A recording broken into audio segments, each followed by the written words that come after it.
Fill her up. You're listening to the Gas Digital Network.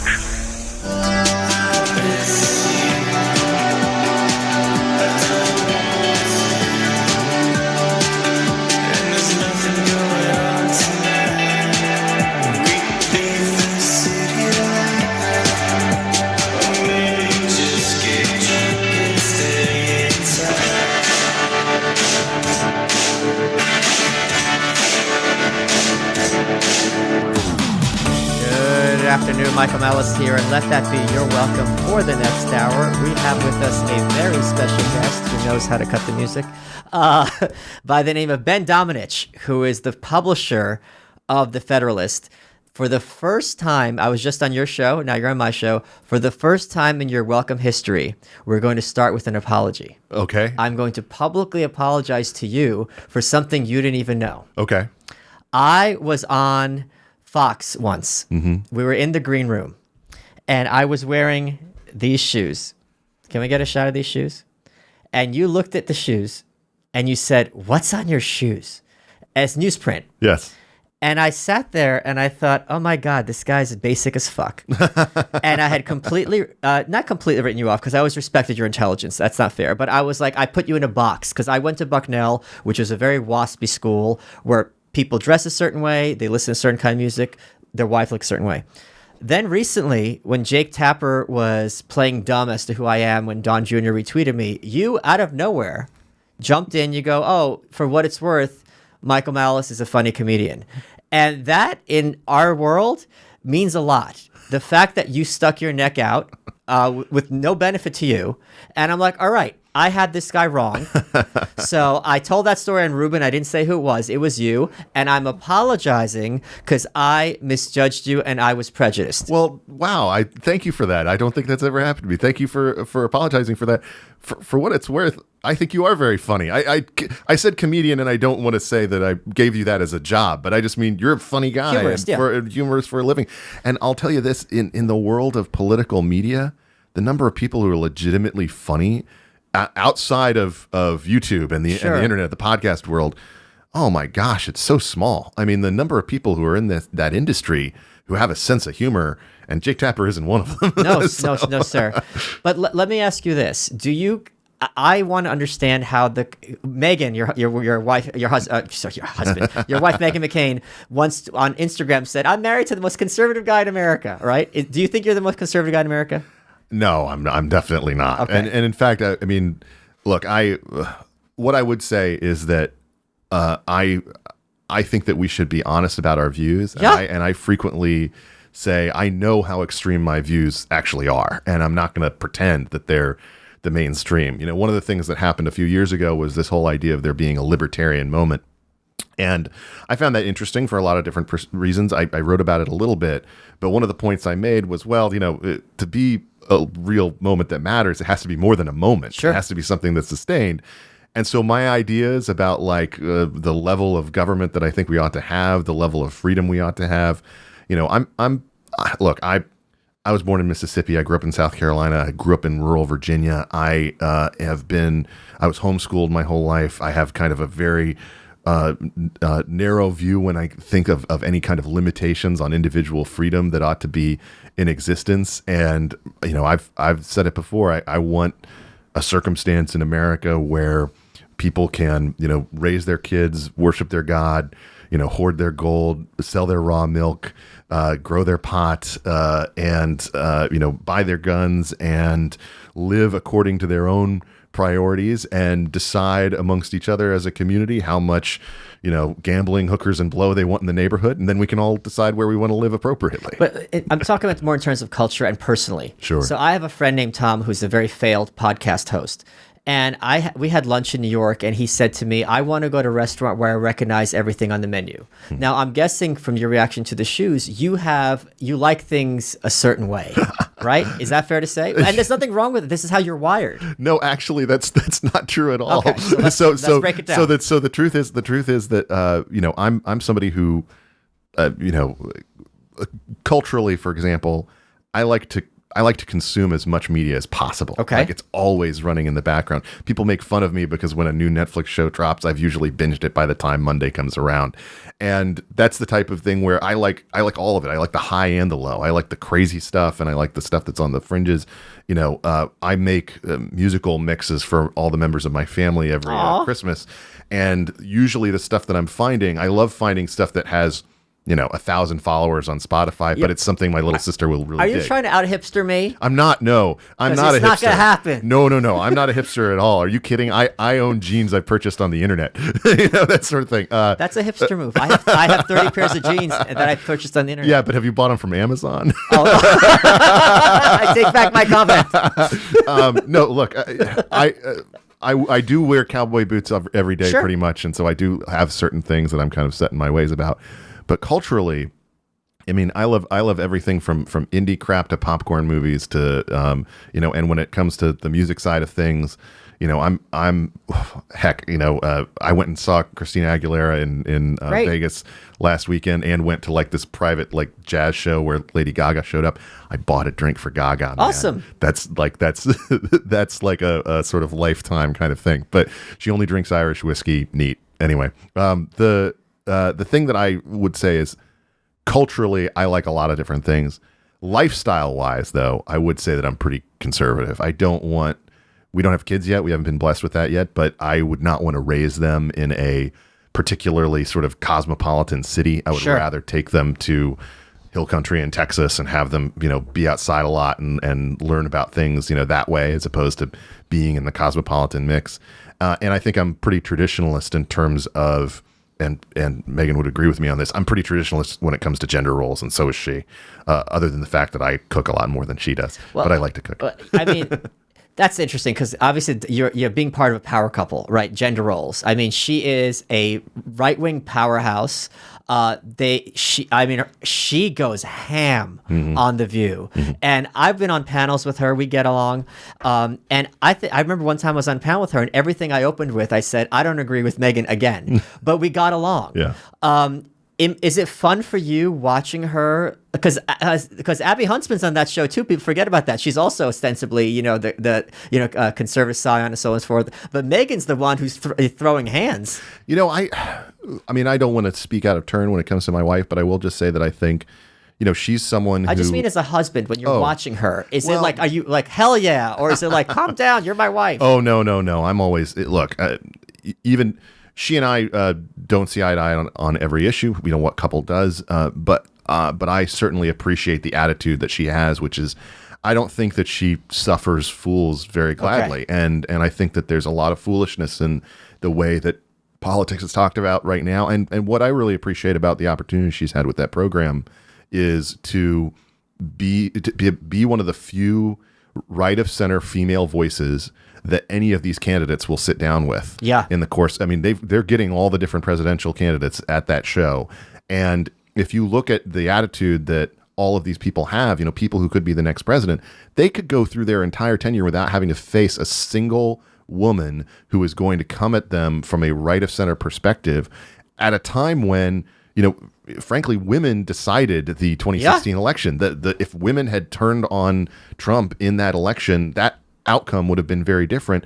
And the attitude of the media is to sort of pretend like right of center women don't exist outside of pro-life is pro-life just women. Old men. Yeah. Even It's the all governor old was men. a woman, right? Yeah, and it's like that's just not true. It's not accurate. And so I appreciate the fact that she confronts them on those. I know that it can be pretty hard to have that, and you certainly get the blowback from it in terms of people who don't appreciate it. But at the same time, I'm proud of the fact that she can go out there and make that kind of argument in a way that I think would make her father proud, and certainly, I appreciate that she does not back down from any kind of fight. It must be great because then if she gets all the aggression out on TV, she comes home all nice and relaxed. Like, oh, thank God you got into it, enjoyed it. Now I can just massage her feet. We can relax and have a couple of cores. You're not entirely wrong. So one of the let's pivot to the Democratic Party and the Democratic candidates. One of the things I think that she did very well is she asked the tough but fair questions. And the Democratic candidate I find most interesting, she asked Tulsi Gabbard, and this is something Tulsi is going to have to answer for, and let her get it out of the way now instead of, in November or later. Are you an Assad apologist? What do you think about our American foreign policy, like vis-a-vis Syria and places like that, Iran? Well, first off, let me say I appreciate Tulsi is one of the few people running along with Seth Moulton and Mayor Pete who actually has served, and so I think that we have to honor and respect that as something about her. I am closer to a perspective on foreign policy that I would describe as being kind of a restrained form of realism. I think that we should not have any illusions about our role in the Middle East. And, frankly, I think that was a very hard lesson for the Republican Party to learn. Yeah. The sort of pie in the sky ideas about fomenting democracy in countries where, all it would change is that they would be democratically electing a lot of people who would do bad things, matters a lot less to us than whether they are, sort of dictators who are boxed in, who don't really, have action that hurts our allies or our interests in the region. I think foreign policy wise, there's a level of unwillingness to wrestle with the lessons of the past 2 decades. Yeah. There was a very good piece in commentary actually several years ago that had a line in it about from someone who had supported the Iraq War and then was sort of questioning it after, who said, "Do all people on some level yearn for freedom? Perhaps yes, but the priorities are different. Yeah, some prefer." Safety to freedom. Some prefer holiness to freedom. And that's something that I think that we need to be humble about and respect as being differences between people culturally and as kind of a civilizational priority. My own concerns at the moment, I think that we are confronting a China that is actually less powerful than the Obama administration thought it would be, and has a number of problems internally that could lead it to act out in ways that we could find very problematic for our allies in the region in the Western Pacific. And that's something that could prove to be a real challenge for us. I was on a panel at Purdue last year with Mitch Daniels there, invited me and Ezra Klein out. And at the last question that was asked, Ezra and I get along. And so we're often the left-right pairing on things like this. And the last question that was asked was sort of, what's the one thing that you think is going to lead to dramatic change or something like that in the country in the coming years? And Ezra's answer was sort of transgender rights and that whole movement. And he sort of said, it's something I'm looking at. I don't really understand yet, but it's going to really change the country. And my response was, I think we're going to have a war, like a big war. And that I think we're not really ready for it. And I think that that's a real possibility. I hope that the president continues to restrain some of the actors within his own administration who, for all sorts of different reasons, think that we need to project power via military violence. And it does concern me that John Bolton in particular is someone who, is in that room. But to this point, the president has been all about sort of playing this game where he blusters and he makes a lot of noise. And then people come to the table and they sit down and they have conversations. And to me, that's not a bad thing. It's not maybe the approach that I would use, but if it's being effective, then I don't think you can really question it. I was on Kennedy's show, and Tom Shalhoub was guest hosting. And it was right after they announced John Bolton was joining the White House. And North Korea is my beat, as you know. Yeah. And he had written an editorial, I think the year prior, for the Wall Street Journal saying, if we want to unilaterally strike North Korea, we don't have to get Seoul's permission. And knowing that the first response is going to be, if not nuking Seoul, at least hundreds of missiles flying at Seoul. Yeah. And for him to blithely be like, America, you could be America first, but that doesn't mean America second, third, fourth. You got to worry about South Korean lives somewhere in there. Yeah. So I was just apoplectic. So it's very gratifying to me to hear from you, who culturally is different from me, but to be prominent in the Republican Party, say like, guys, it's okay if our first reaction isn't to shoot people. Mm-hmm. The problem that I see in foreign policy, in the foreign policy space, is one that can be extended broadly to movement conservatism as a whole. But really what it comes down to is this. Think about the people who position themselves as influential in an area of policy. They tend to be people who are a combination of academics and those who have had positions of importance in previous administrations. So right now, we've been dealing with a foreign policy cohort on the right that is basically the post-Cold War kind of policy advisor cohort that has a lot of sort of weighted interest in what the policies were in Iraq and Afghanistan, a lot of surge defenders and that kind of thing. Okay, that's fine. We're more than 10 years removed from that. Yeah. Okay. We needed to have a conversation on the right about foreign policy priorities that took place post-Bush and that worked everything out over the course of the next 7-8 years. How does Jeb Bush, come to a situation in 2015 where he's asked about the Iraq War and he doesn't really know how to answer? That's only possible in an environment in which you've insulated this debate. Right. You've prevented it from happening. And so the Rand Pauls of the world, I mean, I'm not where Rand is on a number of different things, but I'm certainly closer to him than I would think, the Tom Cottons of the world or something like that. And yet you don't see those two debating that. We don't have the kind of health in the debating side of things in our cohort of influential people where the hawkish, more neoconservative folks would even allow the kind of sit down where we say, well, wait a minute, let's reassess. What did we learn from this? What did we get wrong? And how can we not get it wrong again? And, I think it's going to fall to, a handful of people who are willing to have that debate. I mean, a good example, actually, of someone who I don't necessarily agree with, but I think is willing to have the debate is someone like H.R. McMaster, who's out at the Hoover Institution at Stanford right now and is writing a big book about sort of American foreign policy and its power projection. I think that you need to have some people like that who are willing to sit down with people who disagree with them and hash this out so that the various political leaders and the cohort that we have can learn from the experience. And so the people who flow out of these different institutions don't end up all being of this same school that thinks that we can remake the world. Or should. Yeah. Where do you see the Federalist in relation to NRO, National Review Online, and in relation to the Bulwark?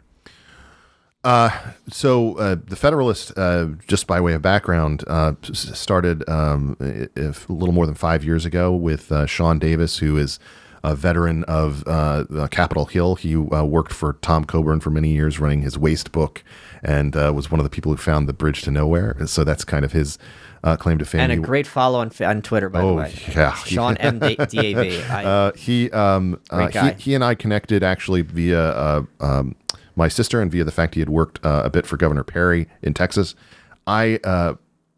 Basically, we both came out of the 2012 experience feeling like the media institutions that existed on the right were really out of sync with what was necessary. You have National Review, which was founded in the context of the Cold War, and the ideas that they produced flowed out of them into the Goldwater campaign, into the Reagan administration, and they won that battle. They helped win the Cold War. That's important. A Weekly Standard sort of came out of the 1990s neoconservative movement, trying to figure out what came next, and the ideas that they had flowed out of them and into the George W. Bush administration for good and for ill. And we felt like there was something really absent. There were a couple of different institutions that were online and that were, media outlets. But what we really were concerned about was that none of them felt like they were fighting the culture war. They were not interested in culture first. And I've said before publicly that I think there are two deaths that happened that without which I don't think we would necessarily exist. Michael Kelly died. He was the head of the Atlantic while overseas, and Andrew Breitbart died. Yeah.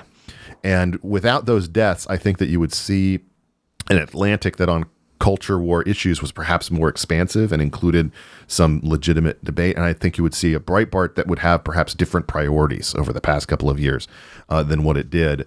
We, because of that, formed a staff that is majority female, majority millennial and under, and spends as much time writing about culture as we do about politics, because we think that that's where a lot of people take their cues and lessons. And I mean, the Drudge hit that we had, yesterday was about Taylor Swift and her new music video, because that's a political music video. It says something political in the cultural context, and that's where people actually take their cues from. Yes, not from this congressman proposing this bill and this subcommittee. I mean, that's just silly. And so my view was that we wanted to create something that would be very much a culture-focused thing. And then our slogan is chosen intentionally. It's from a Calvin Coolidge speech that he gave about the boys of Bunker Hill back when he was governor of Massachusetts.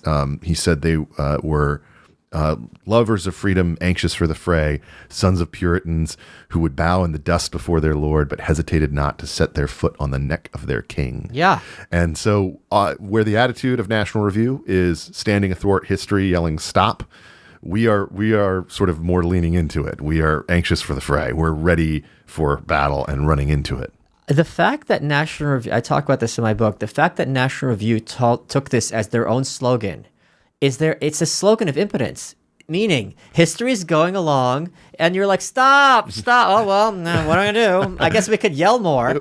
And as opposed to, hey, how about actually stopping it? Well, what I would suggest is that we're at a point in our history right now where, if you take that slogan sort of in a 1960s anti-hippie context, sure, I can understand it. We are standing here saying, no, don't destroy the family, don't destroy the church, don't destroy our institutions, etc. Now, I think we have a different posture because the culture of America has fundamentally changed in the last half century. It's gone back to, in many ways, a lot of different things that I think were horrible about the rise of the progressive era. And they're now being used, as you write about in your book, in ways to crush dissent. Yes. In more and more aggressive, open ways that are targeting, I think, not just prominent individuals, but local businesses. Oh, yeah. And families and people. I mean, I met Kyle Khrushchev the other day, the Parkland survivor who was obviously kicked out of his admissions in Harvard. What bothers me the most about his story is, okay, Harvard's an institution that they can make this determination for themselves. I think they did it in a way that purposefully screwed him, waiting until, after all of these different, sure, sort of institutions had closed their books on admissions. So he's kind of in a tight spot. What bothered me the most was, here's a kid, 16-year-old kid, talking in a friend group, not a public tweet, not a public Facebook post, not an Instagram post, which is what we typically see when athletes get drafted, sure, or something like that. This is not a public comment. This is something that's private between him and his friends. And this is in no way to support what he said, which I think is, completely irresponsible. Lots of people do stupid things when they're 16.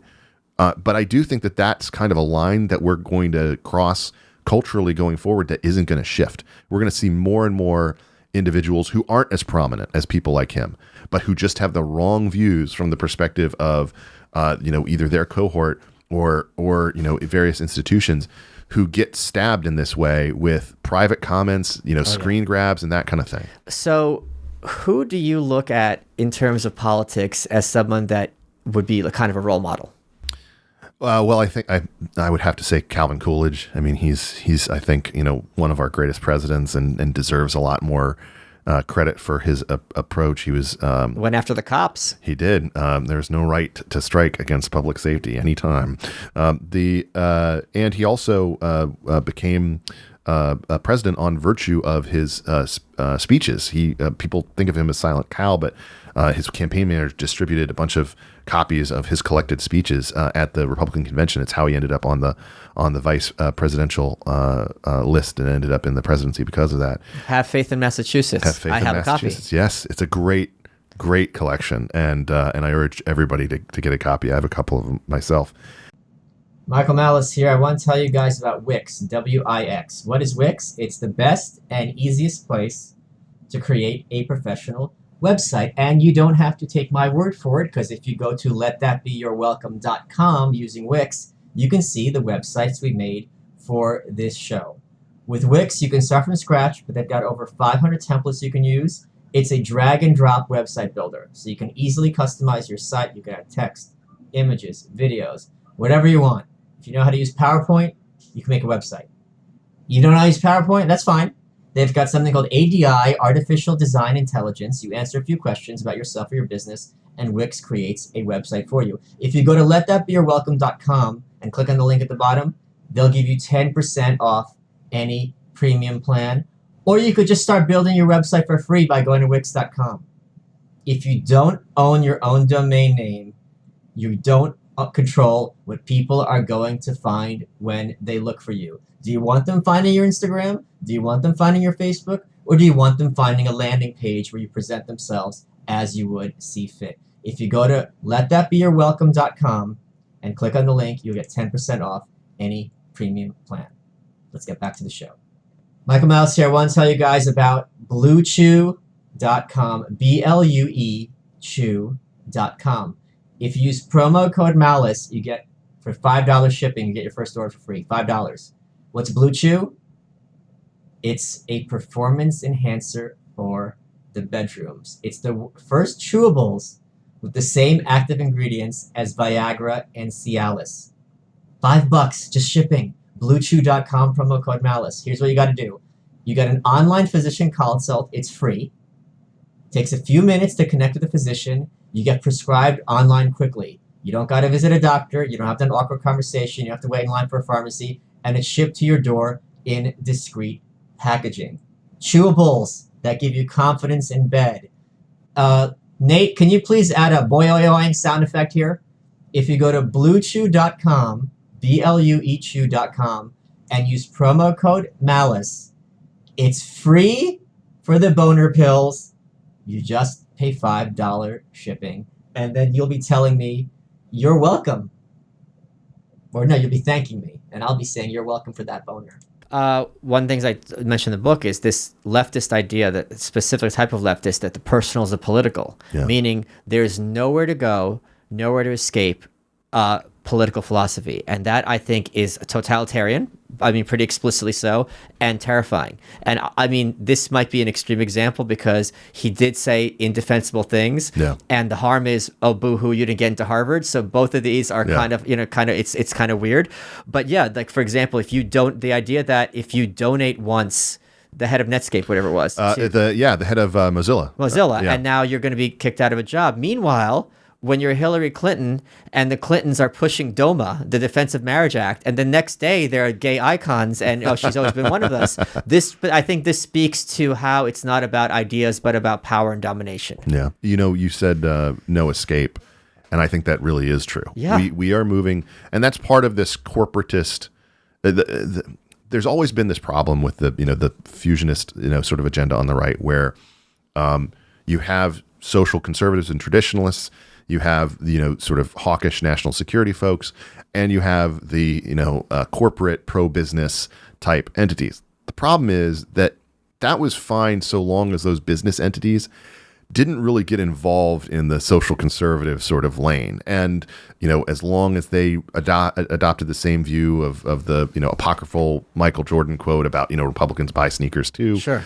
That was fine. When they start getting woke and seriously woke, not just in a way that, is about public posturing. I mean, I don't care if Budweiser or whoever does their litany of the whole alphabet soup of things in promoting their beer overseas.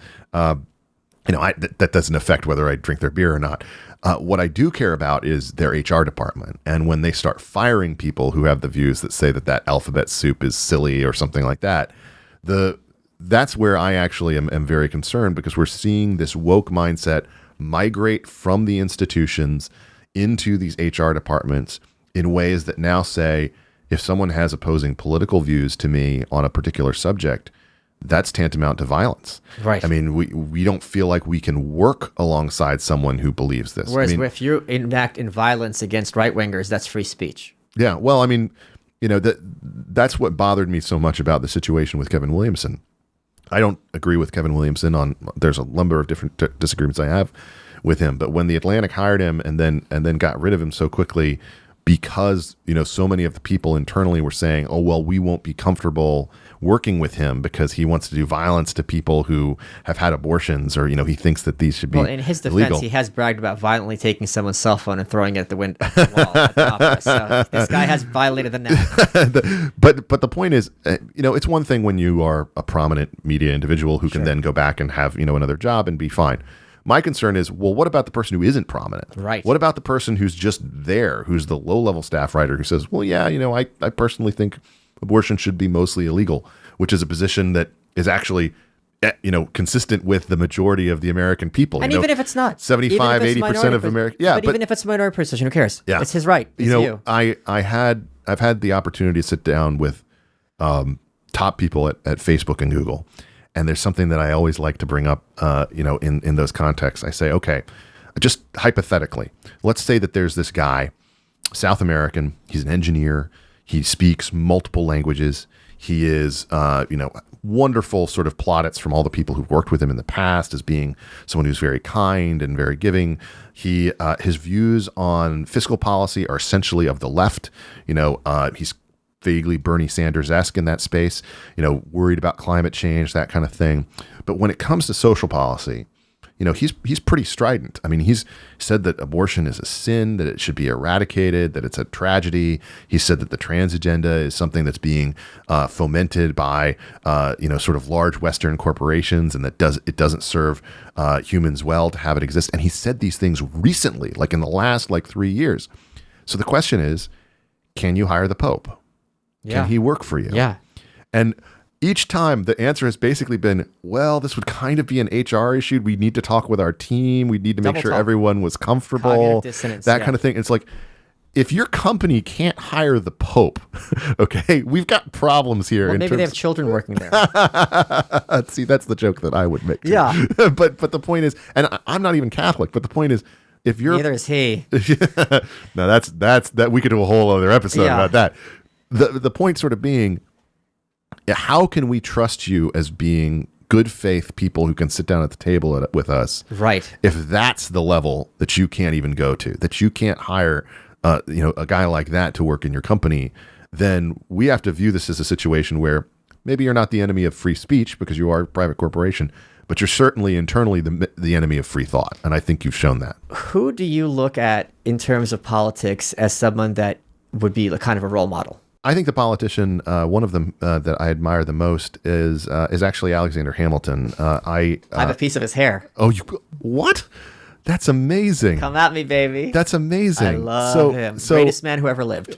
I agree. I think. I would certainly say the greatest American. Okay. He.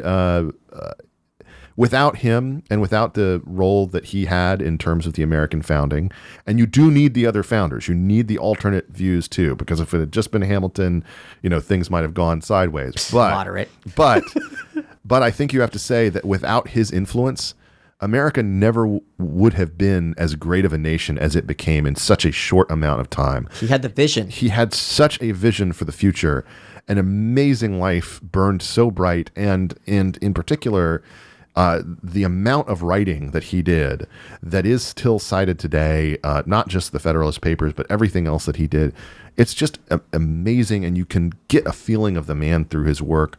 Just an incredible person. And I think it's so funny that, when they announced that they were getting rid of him off the 10, it was before the Hamilton musical, became a thing and became a big hit. And ultimately, we have to thank that musical and Lin-Manuel Miranda for saving him on the 10. But of all the people who should be on money, absolutely, yeah, this is the guy who should be on money, absolutely. And so it and not Andrew Jackson, who hated the federal bank. Exactly. And look, there's a lot of value to Jackson as someone who was a great American hero in other respects. But he's the last person who should be on money. Like in a certain, I do have a friend though who has a good line about that, which is he said, "I'm fine with replacing Andrew Jackson on money, so long as the person who replaces him could conceivably have beaten him in single combat." Well, that's not going to happen. It's not a possibility. Can I give you 2 questions, you and the listeners? And if you want to use them, you have my blessing. If you don't want to use them, that's perfectly fine. No, please. This is perfect timing. One question to ask: have you ever considered the possibility that you're the bad guys? Because that humility is why I'm an anarchist, because like we said when I was on your show, for me to sit down and say this is how you're going to live your life, I have to be paranoid that I'm coming from a place of goodness and being informed. That's number one. The other one is, if you ask them, do you value the lives of people with whom you disagree? And they're probably going to say, of course, yes. And then you follow up with, do you equally value the lives of those with whom you disagree? And that's when they're going to start having meltdowns. So those, for you and everyone listening, you ask people these questions, they're going to get very uncomfortable very quickly. Those are very fair questions to ask. You know, I sometimes put a similar one to your first one, which is, don't assume that you're the protagonist of your own story. Yeah. And I think that that's actually something that the media writ large could really, you know, if they actually thought about that for a minute, it would reassess a lot of different things. And maybe not the Jim Acostas of the world. Oh, you're right. But basically, you know, consider the possibility you might be your own worst enemy in a lot of these respects. And that's something that is I think, a real problem for these tech folks, who are, many of them, just trying to do the right thing from their perspective. They just have such a warped perspective, Right. that it leads them down a lot of roads that are, you know, foolish, and that ultimately, you know, hurt both the culture and the industry. And I'll defend them because from their perspective, it must be incomprehensible that a website or a program that they've built is being exploited by Trump and what he represents in order to further his agenda. This must cause them enormous existential pain. Have you read Neil Ferguson's book, The I've Square not. in the Tower, his latest? He's obviously a British historian. He's married to Ayaan Hirsi Ali. He makes an argument. The Islamophobe. Yes. They have serious security. For the SPLC, she's Yeah. a big Islamophobe. Yeah. For telling the truth. Yeah. Neil has makes the argument that Silicon Valley will never let 2016 happen again. Yeah, of course. And I think he's right. But I also think that the thing that they didn't see coming was everyone had been their biggest friend or fan or wanted to work with them for as long as they've existed. So they basically had if you were a place like YouTube, you know, which started up in 2005, I think, you had 10 years of people just liking you, you know, and yeah, there were complaints here and there and that kind of thing, but there wasn't this sort of feeling of responsibility. And now they all feel like, oh, we're responsible. We have to be responsible for all these different things. We have to adjudicate them all. And they don't really want to, because that's not really what they set out to do when they started their companies. And that's why they're inevitably going to look to the power of regulators to come in and do it for them. You know, okay, let's just put this all in the hands of the government. They can adjudicate all these things for us. We'll form like a cabal together to adjudicate who can be on the platforms, plural or not, you know, and then everybody else gets booted if they don't, you know, follow by our rules. I think that's where they're headed, and I think that is inevitably going to happen under an administration.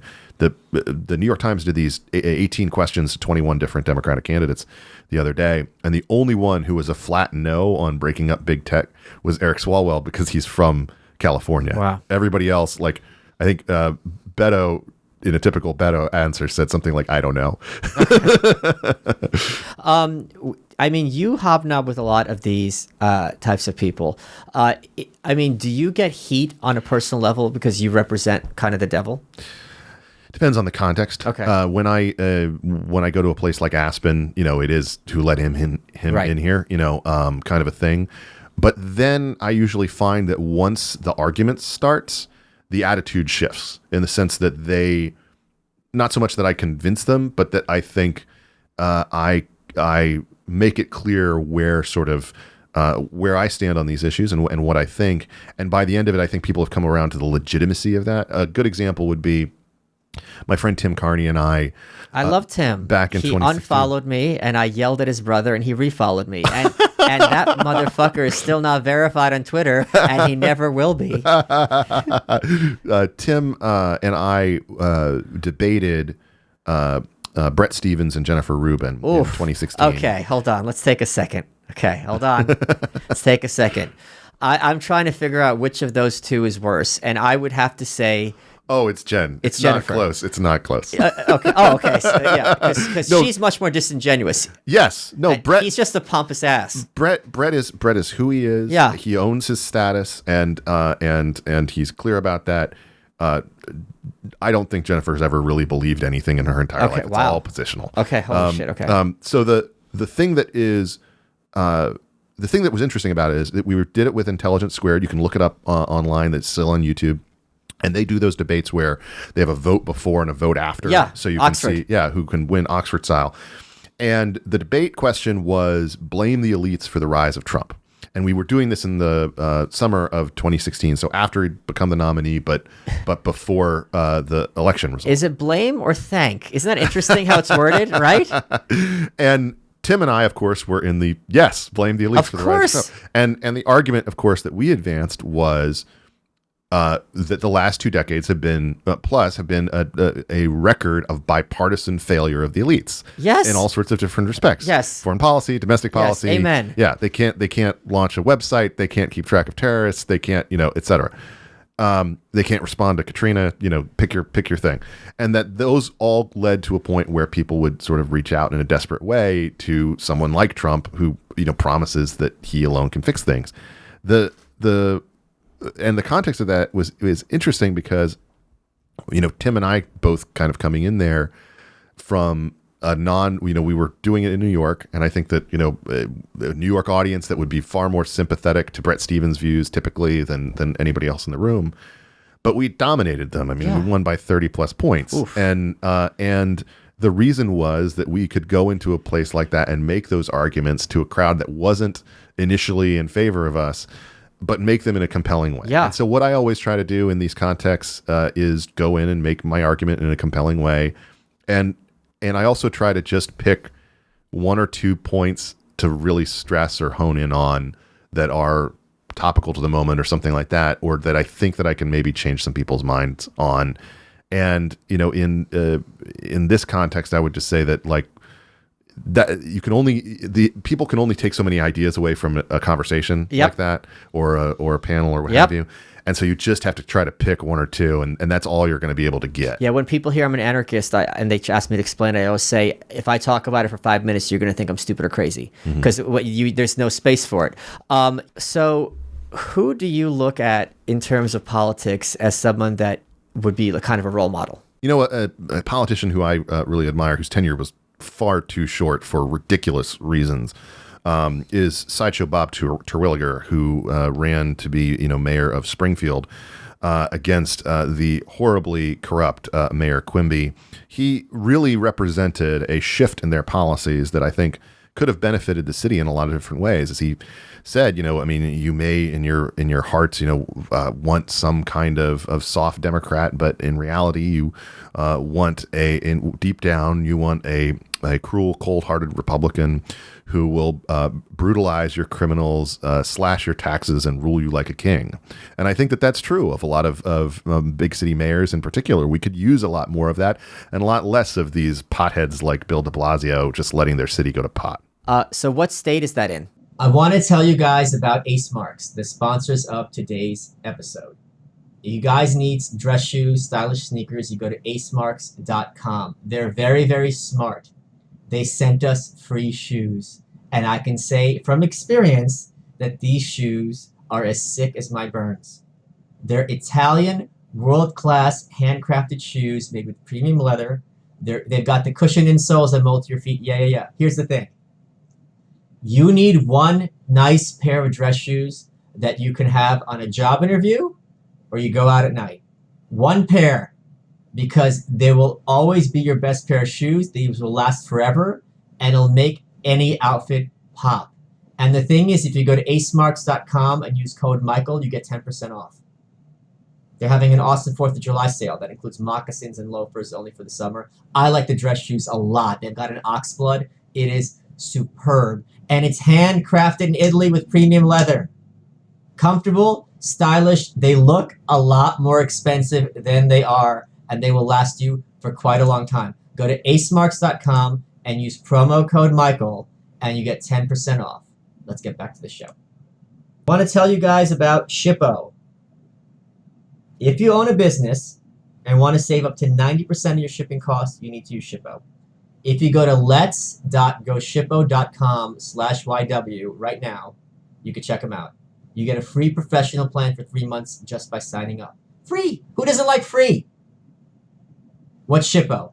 You save time by printing labels at home. You never have to go to the hellmouth, which is the post office, again. You can save energy by tracking your customers' entire experience. From the second they order anything on your website to when the package arrives in their door, you track the entire process using Shippo. And most importantly, Shippo will get you up to 90% off your shipping cost from top carriers like DHL and U.S. Postal Service. They connect with 55 carriers worldwide. Over 35,000 companies using Shippo have seen average year-to-year growth of 77%. That's a lot. If you go to lets.goshippo.com/YW, you get a free professional plan for 3 months. Did I say free? Yes, I did. I didn't stutter. Let's get back to the show. You earlier said that you have to tell the corporate press that maybe you're not the protagonist of the story. Who is the antagonist of the Ben Domenech story? There's got to be people, if you get along with Ezra Klein, there's got to be people that you really are like, oh my God, you're just a complete clown. I don't have words in your mouth. Whoa, gosh, that's a hard question to answer. There's a lot of them. No, I'm sure there are a lot of them, but I guess I don't spend a lot of time thinking about it. Okay, you don't have a bitch eating crackers? No, the way that I look, I think that in this sort of world, it's good to have grace and forgiveness toward people, and also a thick skin and a sense of humor. And so, for my own sort of attitude, what I would say is I think that the biggest problem that I have, or the people who really drive me, sort of irritate me the most, are the people who I think do never come to an argument in good faith. Yes, agreed. And I think that can apply to a lot of different folks. And I don't view them necessarily as a personal antagonist, but I think that there are a lot of people who've operated in bad faith within the spectrum of these intellectual debates and the like for a long time. And that actually that would be a good point about someone like Ezra.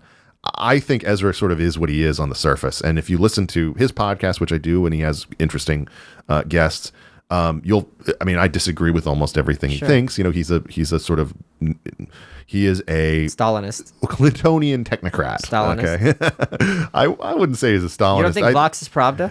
I think that Vox has turned into something that's a lot different than what it was at the beginning. Okay. What's interesting about that is that I think they actually recently had an episode where they were having their 5-year anniversary, and they were reassessing a lot of the things they did and listening to the frustrations of what they wanted to create versus what they created. We still have kulaks. What the hell's going on?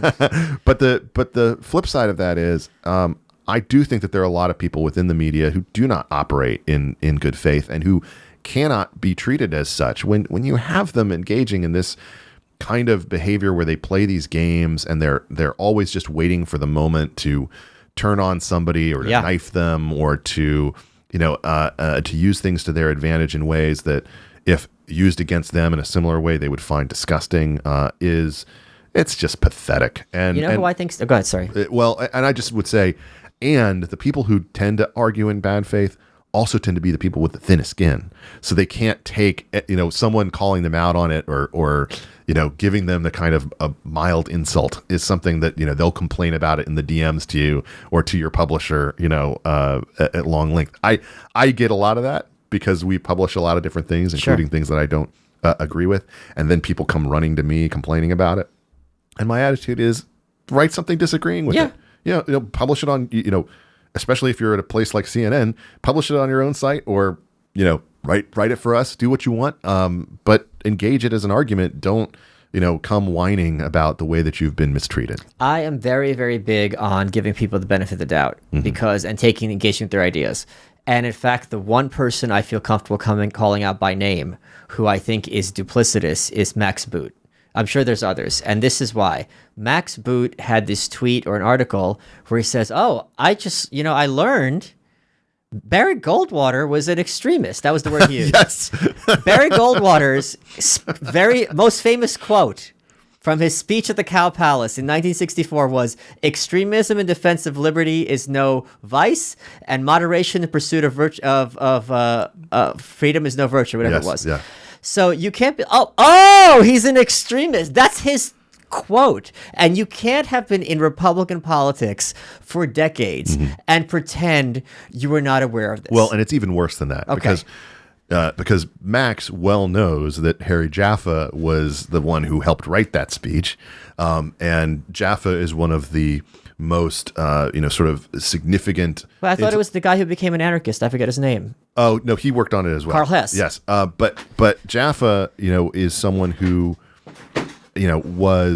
he remains one of the most significant intellectual figures of the right in the last century, and he is basically one of the founding figure of West Coast Straussianism, as opposed to the East Coast Straussianism. Max Boot is well versed in Straussian sort of debates and all of the different things that go back in between that, and so that's feigned ignorance. It's just stupid. And who are you fooling? Well, but what bothers me more is, again, we're talking about people who have held these positions of significance on foreign policy within the right, despite largely a lack of direct experience, a lack of military experience, a lack of direct policy, sort of relevance, and, for a long time. And so you end up in this situation where we just consider him a foreign policy voice because he's got this platform, even if that's completely divorced from what you would hear from, look, I did not serve, but my brother served in multiple tours of duty in Afghanistan and in Africa. My brothers-in-law combined have had multiple tours all over the world in all of these different spots over the last several years, because they're all a little bit younger than I am. And what they will tell you about foreign policy and about security policy is so markedly different from what you hear represented on the Sunday show panels and things like that, every week. It's like, why don't we have those voices, coming forward and playing a larger role? I'm glad that some of them are making it into this debate. I'm glad that the Dan Crenshaws of the world, even if I disagree with him about some things, are out there, just because they have more direct experience, and they're not going to have this attitude, which has been so dominant, that basically, well, the military says they need it, so we got to give it to them, got to help the troops kind of thing. And it's like, well, maybe your priorities are out of whack. Maybe the troops need something different than what you're doing, or maybe they need to be deployed in ways where they can actually do their job, as opposed to being tasked with all these things that should be done by NGOs or aid workers. Let's talk about the Republican Party and race. So obviously, you hear the knock, and everyone's Nazi, everyone's racist, so on and so forth. But I think one of the more cogent criticisms is the idea that Republicans as a whole, not individual level, don't really have that much engagement with minorities. So if there's a concern about racism, it's as an abstraction as opposed to something. So it's more of an apathy as opposed to antipathy. Do you think there's something truth to that? I think there is some truth to that. I think that's been particularly true, unfortunately, since, we're talking in New York City right now. I think that's been true since kind of the Giuliani era, that as we got out of that era, priorities shifted on the right, and you didn't really look at kind of rebuilding some of these communities that had been hollowed out by all these different government programs that were supposed to kind of take the place of, shore in there and prevent fatherlessness or something like that. Look, I say to my most libertarian friends, if you really believed in the level of government that you're talking about, you should be sounding like Rick Santorum on family stuff, because intact families is the greatest kind of wall against expansion of government and expansion of entitlement programs that exists. And that has a lot to do with, I think, policy as it relates to race. I think there's also kind of a natural affinity on the right for cops. I don't particularly share this. I'm not anti-cop, but I just think there's lots of problems in the way we do policing today in America, and that there should be an overall reform, of that approach in a lot of different respects. And so I think that kind of tended to diminish the Black Lives Matter movement, which at least I think, does stress something about the way that cops come in contact with a lot of different people across racial lines. And one of the things that I think, is relevant to that is saying, well, do we have too many laws? Are there too many things that, was the broken windows approach, which is more, which is not as kind of defined as people, I think, have it in their heads. It's a little bit different. But just the overall approach of having a lot of things where cops interact with people over the course of a day, was that something that was appropriate for the 80s and the 90s and less appropriate now? Is it one where we want to kind of diminish the number of interactions between them? And then the other thing is, I think that on the sort of Hispanic side of the ledger, my father is Puerto Rican, so I have a view on this that's a little different than some people. I find it ridiculous that whenever people talk about sort of the priorities of American Hispanics, they immediately start talking about immigration, when that is actually not the top issue, and consistently it's shown that it's not the top issue for most Hispanic Americans, who actually are much more, they care about the economy, they care about healthcare, they care about education. They have this much more equivalent to their fellow neighborhood sort of people than they do the idea that, they just care about border issues or something like that. That's just not the case. So I think that there's been a lot of sloppiness on the part of Republicans, and frankly, a level of discomfort. I'd compare it in some senses to policy areas as well. I saw the complete failure of the Republican Party, the Republican coalition, when it came to healthcare policy in the past couple of years.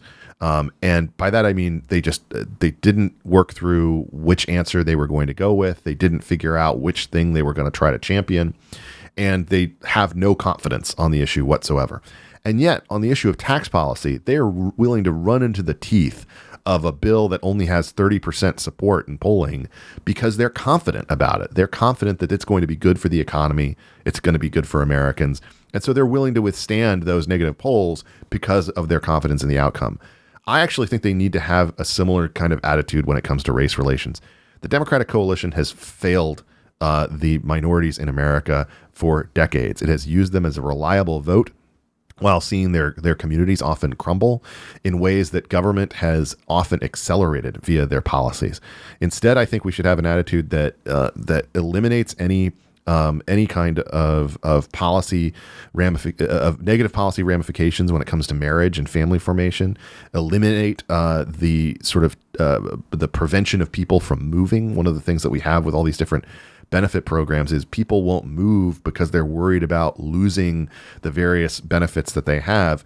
If we're going to have entitlement programs that function that way, we have to recognize the negative outcomes that come from them and weigh those against any kind of value that proceeds from them. Frankly, I don't think any of these entitlement programs should exist. I think they've hollowed out what should be private philanthropy and particularly the role of the church in a lot of these communities.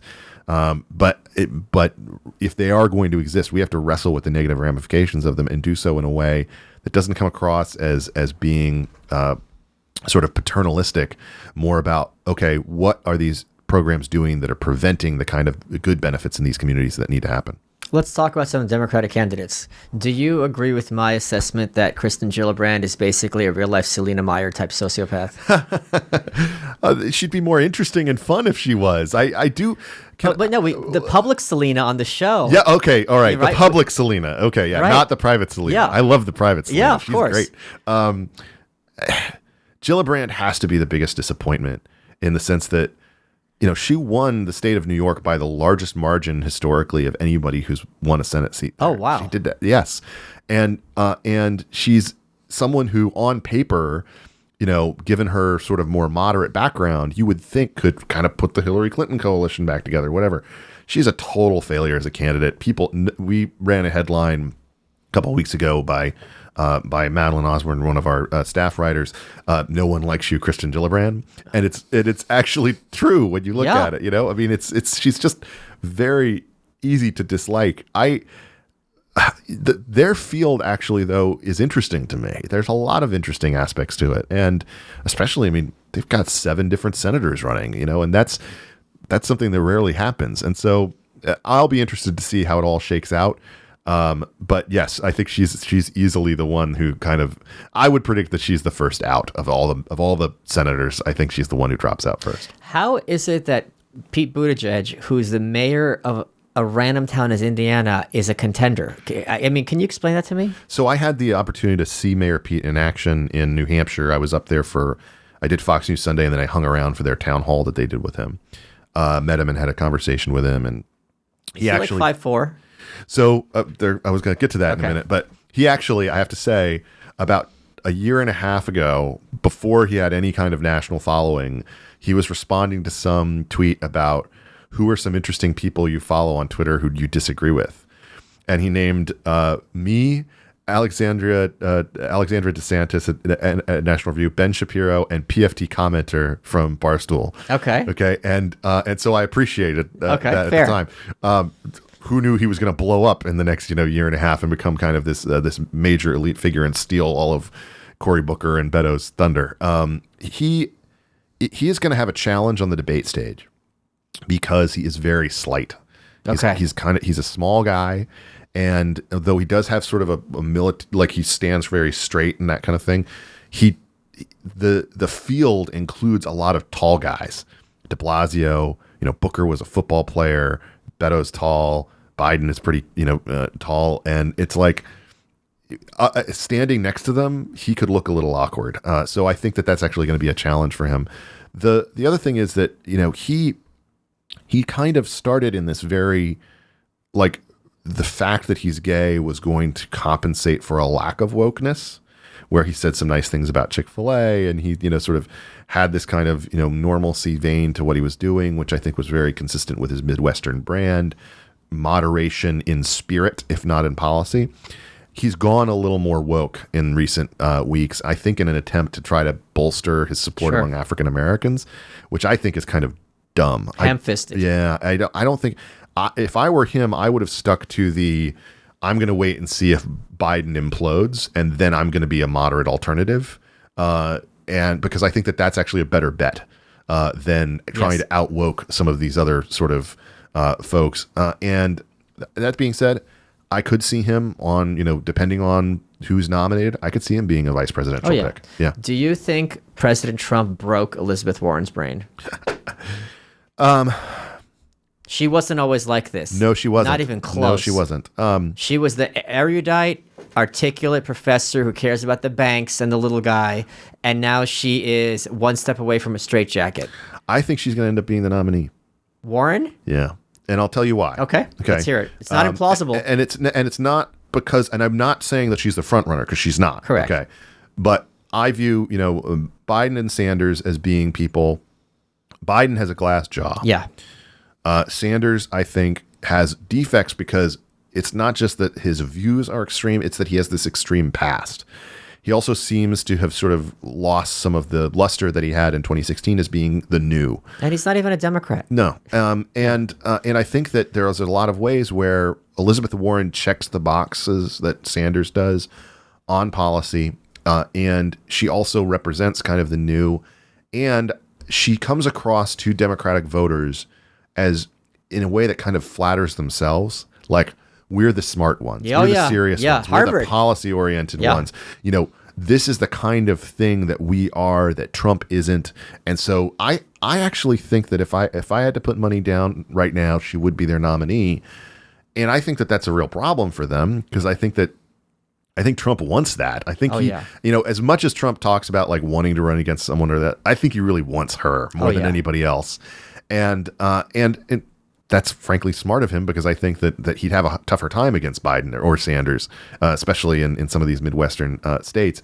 The deal with Warren, though, is she is such a figure of the elite and flatters so many elite suppositions about the world and about where we're going. She has a harshness to her, and that's kind of the anti-Fox News stuff that I think doesn't really do anything to win back Trump supporters. The argument that someone like Biden is theoretically presenting that has something in common with what Sanders is presenting is essentially Trump sold working class Americans a bill of goods. He said he would be your champion, but he really hasn't been. The Good tax argument. bill is Paul Ryan's thing. It's not Trump's thing. We agree on some level with who the problems are, not the banks if you're Biden, but we will have the policies that actually speak to your priorities. And I think Sanders in particular, can make that argument. That's not Warren's argument. Warren's argument is kind of, we've moved past this degree of policy that we used to have. We've got to pursue these aggressive, progressive agendas right off the bat. not just sort of a wealth tax, but what she wants to do with that wealth tax, including a massive bailout for all of these kids who have student loan payments. Is there and any things more like that. privileged class in America than college graduates? I'm not joking. Like in terms of advantages, like being white is an advantage, being tall is an advantage, being male is an advantage. College degree, I think statistically, is the biggest advantage, other than maybe coming from wealth. The thing that frustrates me so much about this is that there's so much blame to go around. I'm sorry to interrupt you, but what about like poor people and credit card debt relief and Oh those my huge gosh. interest rates? Yeah. Like if you're gonna have debt relief, let's have poor people have a fresh start. Yeah, there's so much blame to go around. There's blame for the parents of telling their kids to go to schools that they're really not ready for. There's blame of the advisors of trying to get kids to go out of state instead of making their way in state. There's blame of we're going to figure out this debt later kind of thing, as opposed to sending you through ROTC or something like that. And we actually have a list for our writers where they communicate and talk about things. We actually just had a long thread the other day among our women's writers cohort of them all sharing their different stories about. Is it called the Coven? No, but I will say that there was a major push when that Handmaid's Tale, sexy Handmaid's Tale Halloween costume was up. There was a brief push that we wanted to buy them all, and then the company took it down. We called them, and they wouldn't sell it to them. So anyway. And that I was, to be clear, that was at their request. Yeah. They had a whole conversation about this, and basically, I think what you take away from is, in this day and age, in particular, it's so silly to invest so much money in a college degree unless you're trying to be a doctor or a nuclear physicist or whatever you want to sort of say a top tier thing where you're going to have multiple degrees.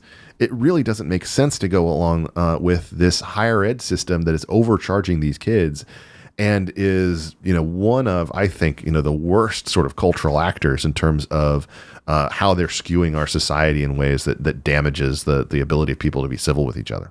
We have time for one more question, Ben. What has been your favorite part of this interview? I think the fact that you brought your shoe, that's really impressive to me that you even remembered that. Do you still wear those on Fox? Of course. All right. You are welcome. Hold on.